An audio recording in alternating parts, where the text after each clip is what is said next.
Pertama kalinya Triwan menjalankan open house selama 10 tahun.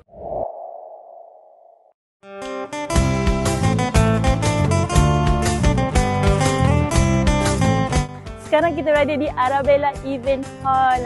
Kita dah sampai dah. So dah excited dah ni. Start kita punya, nak mulakan kita punya open house. Buat pertama kalinya Triwan menjalankan open house selama 10 tahun. So, korang kena stay tune macam mana progress open house kita pada hari ini.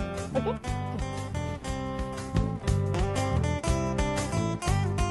Okey korang, so kalau masuk daripada pintu masuk Arabella ni, di sebelah kiri bahagian dewan kita ada maklumat-maklumat tentang produk yang kita buat, iaitu ada fasad, ada signage, ada railing, ada pattern, dan juga tengok sendiri kan, ini adalah previous projek kita.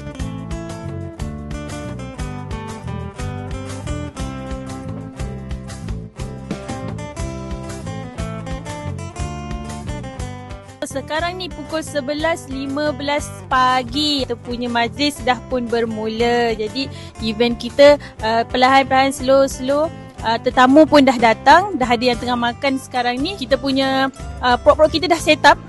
Showroom kita pun dah sedia dah. Nampak tak, kamera 360 pun dah ready. Nampak tak?